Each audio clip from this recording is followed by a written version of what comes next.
Carl here from Brrraaains A Head-Banging Life, gbhblofficial for short, and it's 31 Days of Halloween, reliving childhood horror and taking us nostalgia goggles off. Do these films hold up? What was it about them that stood out when I was young and left their mark on me to the point where I either appreciate them or have fond memories of them today? And then, of course, looking back and seeing if they still hold up. There is no question this one does though, right? It is, of course, the original Candyman. I can't believe I have to say that now. The original Candyman.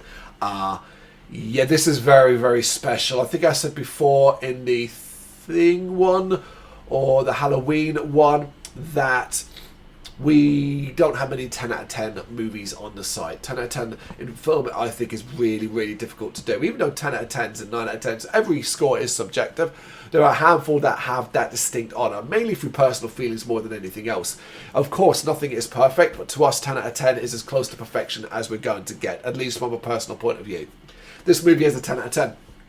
Because for me, it is simply a work of art. It is Candyman, and it's a film that I should never have watched when I was younger, but not because of inappropriate stuff or anything like that. Simply because I never understood it. This is stuff in this film that I fully could not have appreciated back then. The art form, the love, the beauty in it. How that transcends the horror to a degree. The emotion, the sadness, the heartbreak that just exists in this film. All I saw as a kid was a horror movie about some mythological or sort of entity and being a ghost, if you want, for better words, haunting this woman, doing and saying it in odd ways, leading to, you know, scares. Say Candyman 3 times in the mirror, turn it off, he turns up and he guts you, so you get some blood and guts, and he torments this woman till eventually where she becomes one herself. A Bloody Mary style story. No nuances, no appreciation other than an interest in the gritty vibe of it. Now, of course, the book itself is grittier than the film, but I still think the film did a damn good job of making that filth and grubbiness exist in it. And that's what left an impression on me. I've always had a fascination growing up, when I was younger, always had a fascination with horror that was darker and more depressing. Even though the effect was often I didn't want to watch the film again, at least not until I was old, it left an impression. Of course, Day of the Dead, which I previously covered, was a good example of that. I've always enjoyed that. Not enjoyed it, I've always been interested by that, even if I didn't enjoy it. You know, I did not watch Candyman a lot when I was younger. It would certainly come back in my life later. And then I would really, really appreciate, to the point now as an adult sitting here in October 2024 as a 40-year-old, I think it's one of the finest movies, horror movies ever created. I think it is beautiful to experience from a visual and a sonic aesthetic as well. I think the story is clever and interesting, but mostly what gets me in this film is the character work and how all of that is built around this vibe, this world, and this thick atmosphere that exists and almost leaves you in a state of unknown. You feel it, you know it, you're being told things, but you can't experience it. You have no idea what it's like to live like these people. Some from both different perspectives as well. You have no idea what it is to believe in something this strongly. You have no idea what it is to be taken out of your comfort zone to such an extent. And I feel like you're not in control in the slightest. This is what Candyman does to me.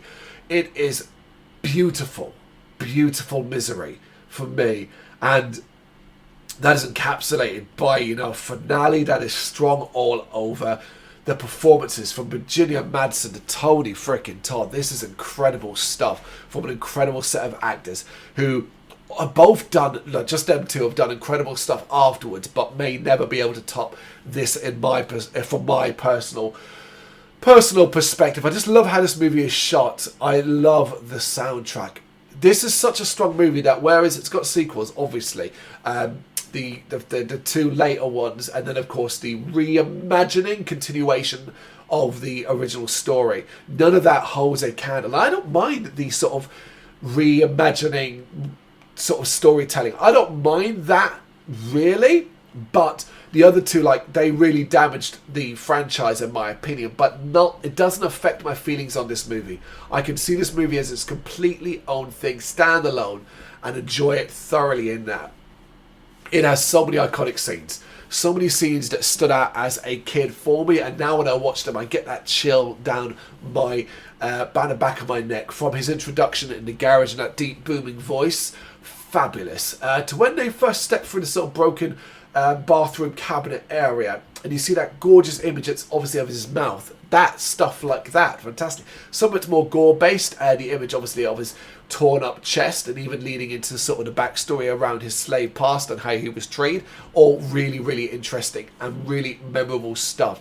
A scene that stuck out on me, right, as a youngster, but I couldn't really understand till I was older, is the scene where she's been arrested and she's being forced to take her clothes off in front of that stoic-faced police officer. She's crying and she's bloodied and she's trying to cover her breasts up because she's humiliated and stuff like that.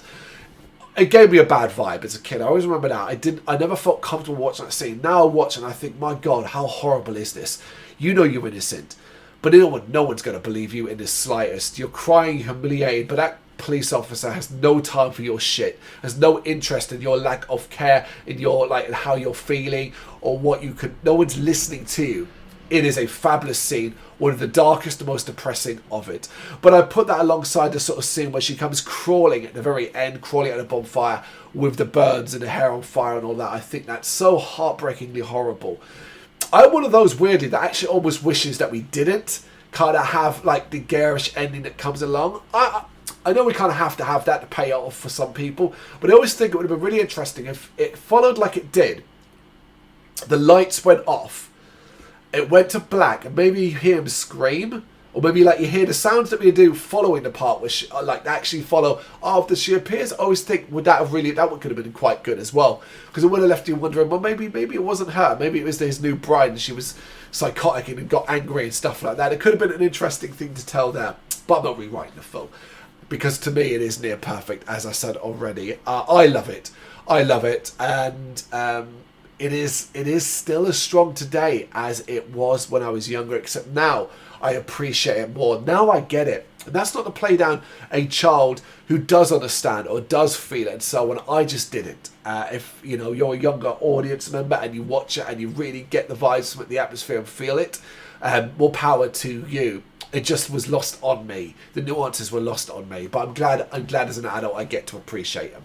Candyman, what do you reckon? You got any thoughts? You know what to do? Let me know in the comments. Thank you very much for watching. If you'd like to see more content like this, please consider hitting the subscribe button. It is gratefully appreciated. You can find us over at gbhbl.com, our full website, where reviews, news, and so much more goes up daily. We're also on all social media platforms: Facebook, Instagram, Twitter, Threads, at gbhbl. Just search for gbhbl and you will find us out there. We also have merchandise on sale. You can access the shop via the website.